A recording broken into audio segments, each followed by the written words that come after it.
In this episode, we are going to unpack, how to make good decisions around the resources and the availability of those resources that you have.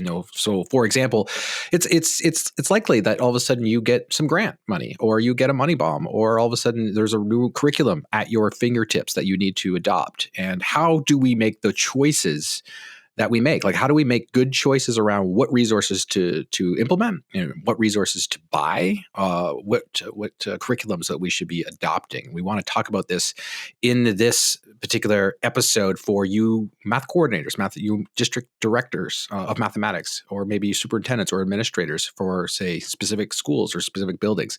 But how do we choose those? Because, Yvette, we've heard, we hear stories, about, buying resources, and then they're sitting on the shelves. It's like, hey, we bought this with this money bomb or this grant money. And it's like, but the last time I saw it was, I went into this classroom, it's sitting on the shelf. How many resources are sitting in shelves on classroom, or in classroom closets that we all spent money on over years past, but they failed to be adopted? That's what we're talking about here, Yvette. Where are your thoughts? Where do you want to begin? Well, I think you make a really good point. What is the point, I guess, of purchasing something that's not going to be used to support student learning? And so you're right. Sometimes it's the end of the year, there's money to be spent, and it can't be spent on teacher release time. We don't want to send the money back, and so we end up buying yet another resource. But the challenge there is that if we don't have a plan in place to support implementation of that resource, if we don't know how we're going to roll out the resource, provide training on the resource, help teachers understand how to integrate it into their existing program, you might as well, I always say this, it's a little bit drastic, but you might as well light them on fire, because right, they're just taking up space, and space in buildings is always tight. So they sit in the corner and they collect dust. Well, it's not even that. It's like they sit in the corner, they collect dust. They'll be, if you don't have a plan, like you said, if you don't have an actual detailed plan, and I know when I say that, it's like, oh my gosh, that's time, effort, things that I have to dedicate, structure to. How am I going to make sure? And then not only that, but you're going to need to figure out, if you're going to use this particular resource, where does the impact lie, and what impact are you looking for, and what changes are you looking for, and how are you going to measure that? That's a lot, right? That's a lot. So it's like, when you get these resources or these money bombs, it's like, you're basically being asked, if you're going to do it well, you're going to be asked to put in some effort here to figure out a plan forward. Otherwise, it is going to sit on the shelf, and it's not even going to do that. It's going to sit in those closets. It's going to sit on the shelves. But then the other thing is, you're just going to be, basically, you're doing the spaghetti at the wall approach, right? It's like, I'm going to grab this because I have access to it. Why not, right? But then what we do is we toss it, and it's going to sit on shelves. It's also going to you're going to feel like you're going to, say, spend some of your professional development time to help implement it. But if you have not created the plan around it of where the impact and what impact you're hoping to achieve with this particular resource, then you're still just throwing spaghetti at the wall. And then teachers are going well, why is this important? I don't understand where the importance is. How does it fit in? I see that you're demonstrating this, or you see that you're showing me how this works, but there's a disconnect there. And then why they sit on shelves is because of that disconnect. Teachers aren't seeing how this fits in with the bigger picture of what the vision of mathematics is, or how it supports them in the class to clear their pebbles out of their shoes. If they're not making those connections, and if you haven't made those connections, then that's why it sits on the shelf. But then the other thing is, it can alienate your teachers, right? It alienates you because it's like, here's another thing to put into your lesson planning, but you haven't done the legwork to figure it out. It's almost like, and when I say this, Yvette, the money bombs are almost like a curse and a blessing at the same time, right? Because it's like, you don't want to turn it down, but you also know that in order for you to use it, you should you have to do all this work to actually make impact. Well, you make a good point. It's like, how many resources do we realistically expect teachers to implement for a single subject? Because again, if we're talking about elementary teachers, they don't usually only teach math. So let's say you have 4, 5, 6 resources that you expect teachers to implement just to run the math program. So maybe you have your core resource or a curriculum. You have online platforms for them to use with students. You have resources for small group intervention. How deep is the implementation of any one of those resources? And I often say, it's like, if we're going to add another resource to the teacher's plate, what are we removing? What is it replacing? Because if we're constantly adding and never removing, we talked a little bit about the fact that, like, then it becomes almost like you don't use any of them because it's so overwhelming to figure out how they fit together. And another thing that we struggle with, of course, during the math block is time. Nobody has enough time for math. And I have yet to meet a single teacher who says, yes, I have sufficient number of minutes of math in a day to meet the needs of my students. So what is really the expectation for all of these different resources? Where and when do they fit within the, let's say, 60 minutes or 50 minutes a day that teachers have for math? So when we want to answer that, it's like, how do we handle the grants that come down, and how do I, think about choosing, the right resource and then structuring support around that resource? And this comes back to something that we talk about a lot here on our podcast and the work that we do with our district partners. Is it almost like rolls back to your vision for mathematics, your objectives, your key focus zones, your priorities, your key results. Like sometimes we overlook, this component because of the, the fires that you have to put out on a regular basis. We think, we're just going to get into it. We're going to give professional development.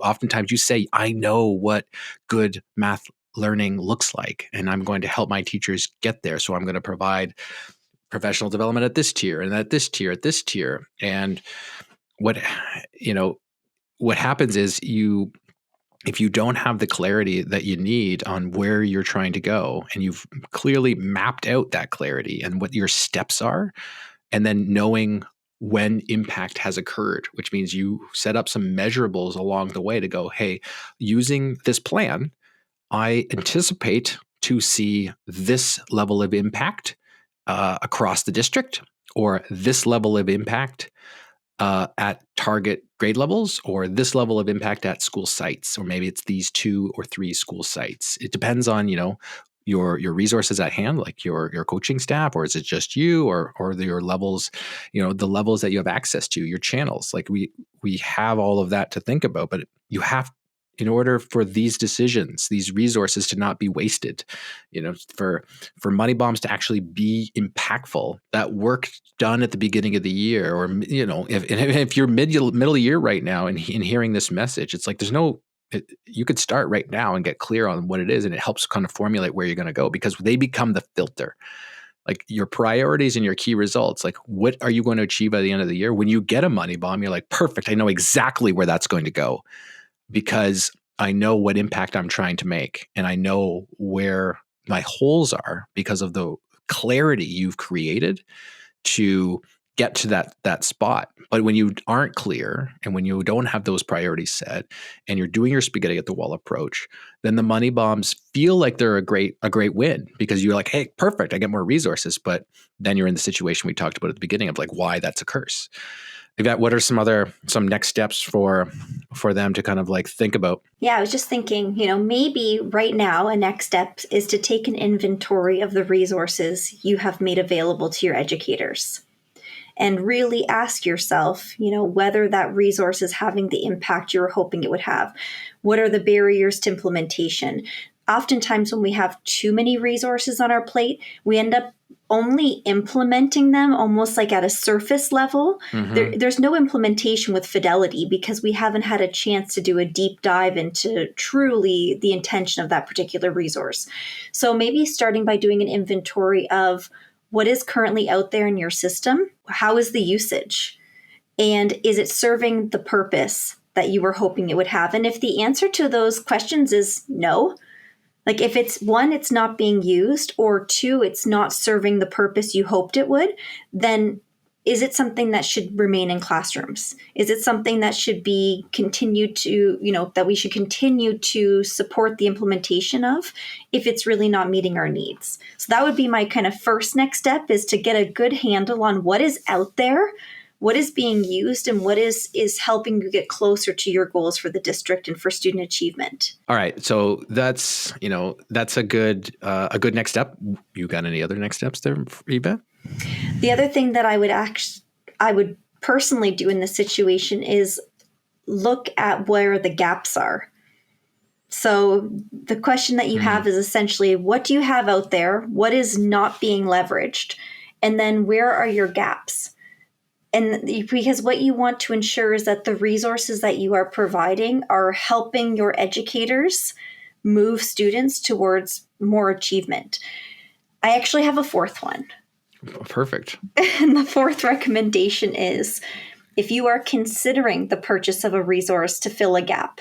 So if you're saying to yourself, for example, in our district, we don't have a resource currently to support Tier 3 intervention in mathematics. If that is something you're hoping to address, I think we would caution that buying a resource without a plan for implementation, without a plan for teacher training, without time and resources invested in the use of that resource with fidelity is not money well spent. And I think when you think about putting all four of those steps together, and I think when you think about like getting clarity on what is important and where you hope to achieve and what impact you're looking at, by the end of the year or by the midterm or by 2 years, like basically having specific goals with measurables tied to them to measure the impact you're having. If you're clear there, if you've taken the inventory of see what are the resources that we currently have, how are we implementing them? Are we wasting some? Are we maybe not implementing some of the others? Does that resource actually help us on our goals? Does that not help us on our goals?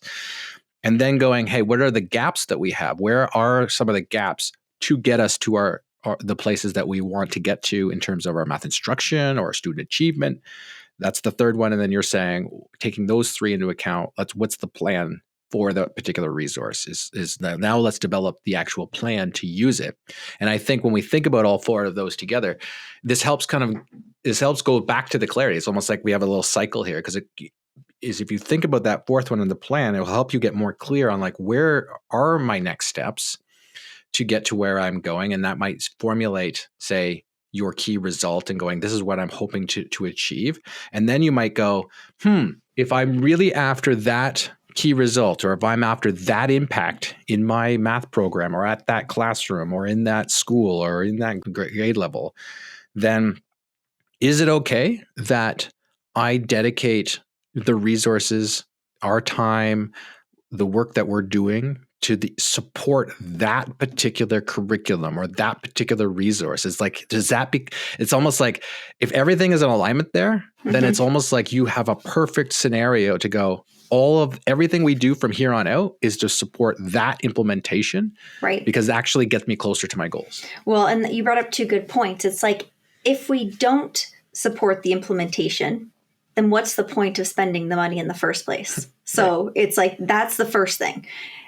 But then to your point, if it's worthwhile, if the time and energy and money spent is worthwhile, then we better make sure that the resource we selected is of quality.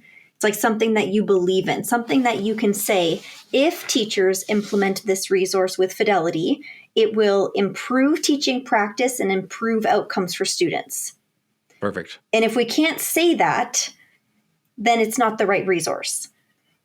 So it's a challenge, right? Like you're in this situation where it's like, I don't think a resource is the answer to, all of the challenges we have in math education. I think you and I both believe that that's teacher capacity building is the solution to, seeing improvements in math experiences. But a really good resource that has, good content, good pedagogy built in, can help us move an entire district if teachers are using it with fidelity. But in order for teachers to use it with fidelity, we have to invest in them and we have to invest in the implementation of the resource. Totally. And you love a good if-then statement. I do. I love it. It's so true. So if yes. I believe this. If I believe this, then this will happen. And it's right. like, this is how you want to make some of the structure choices that you're making. So going back, we've got 4 recommendations here when you're implementing, next steps on deciding on say, spending or implementation of certain things. Is get clear. Make sure you have your plan. Make sure you have, say, your vision, your objectives. What is it that you're actually hoping to make impact on? How are you going to measure those? Then take the inventory of where we are on the existing. Maybe there's that resource sitting in the box that we don't need to spend this money on because we actually have it and we haven't been implementing it well anyway. So what's another one going to be? Then the gap. Where are the gaps we are seeing right now, and we're going to probably nudge you a little bit by saying like some of the gaps that we're seeing. And so this is what we get from the conversations we have with, talking with site coordinators, district leaders, math coaches every single day, is a lot of those gaps are in that capacity around, the not just math instruction, but mathematics proficiencies of our educators. We do need some strength there, and we do need to dedicate and invest time and resources into strengthening that up for our people. That's where we're going to make a sustainable impact in our people that is carrying out, say, using these resources, and then make sure that plan is we have a plan for that particular resource. Those are 4 next steps that you're going to want to take next time you get that money bomb or that grant, or all of a sudden you've got to choose that new curriculum. But thanks for listening. Yvette, any last words here? Big takeaway. I think my big takeaway is that if we're going to invest in a resource, then let's actually invest in it, not just in the purchase of the resource, but in the use of the resource across the district. Hear, hear.